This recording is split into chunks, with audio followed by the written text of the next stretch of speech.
Elle tourne la page, mais plus par attrait pour les médias que par dégoût du mélenchonisme. L'ex-porte-parole des Insoumis Raquel Garrido explique ce 12 novembre dans une interview au journal du dimanche avoir été placée devant un dilemme par le CSA en raison de activités de chroniqueuse sur C8. Le CSA a comptabilisé mes passages à l'antenne en temps de parole France Insoumise, explique l'avocate, chroniqueuse dans l'émission Les Terriens du dimanche depuis la rentrée. La suite après cette publicité, le CSA m'a placé devant un dilemme. Soit renoncer à mon engagement politique, soit être décomptée France Insoumise. Interrogée pour savoir si elle avait ainsi décidé d'arrêter la politique, Raquel Garrido a répondu oui, j'y réfléchi et j'y fait mon choix. À la télé, il y a si peu d'insoumis, tandis quoi la France Insoumise, des Raquel, il y en a plein que je tourne donc la page sans état d'âme, ajoute la quadragénaire, précisant qu'elle ne sera pas présente lors de la convention LFI à la fin du mois, ni candidate aux européennes en 2019. Raquel Garrido au JDD j'y décidé d'arrêter la politique. https://corsu8kspic.twitter.com Ivzuamo, le JDD @le JDD 11 novembre 2017. Habitué des polémiques très présentes dans les médias pendant la campagne présidentielle de Jean-Luc Mélenchon, Raquel Garrido a fait l'objet ces derniers mois de plusieurs polémiques.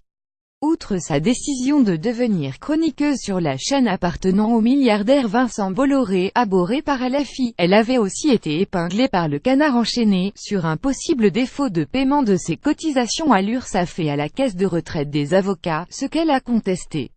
Elle avait également été mise en cause pour occuper un logement social avec compagnon, le député LFI Alexis Corbière, qui a depuis donné congé au Bélier. Raquel Garrido, chroniqueuse TV. L'ordre des avocats ouvre une enquête déontologique en se défendant des accusations du Canard enchaîné dans une petite vidéo sur internet aux côtés du blogueur Jérém Star, chroniqueur comme elle dans l'émission de C8. Raquel Garrido s'était aussi attirée des moqueries sur les réseaux sociaux, dont elle est une cible privilégiée. Cette vidéo est un pied de nez à un petit monde journalistique agressif qui a ouvert une guerre contre moi à partir du 31 août, jour où j'y posé une question sur les ordonnances Macron au Premier ministre. Au JDD, Raquel Garrido assure que ces polémiques n'étaient pas à l'origine de sa décision, n'étant pas du genre à céder à la pression et aux injonctions, surtout quand elle est malveillante. Elle affirme aussi que jamais Jean-Luc Mélenchon ne lui a demandé de faire un tel choix. Jean-Luc Mélenchon apprécie mes passages dans l'émission et il est content que je m'épanouisse. Il m'a dit qu'il comprenait. Raquel était reste mon amie. Elle n'a commis aucune faute. Seuls les journalistes ont cherché à tout pourrir par leurs fausses polémiques. Avec tout mon mépris. https://code6puh Jean-Luc Mélenchon @Gilles Melenchon 10 novembre 2017. Raquel était reste mon amie. Elle n'a commis aucune faute. Seuls les journalistes ont cherché à tout pourrir par leurs fausses polémiques.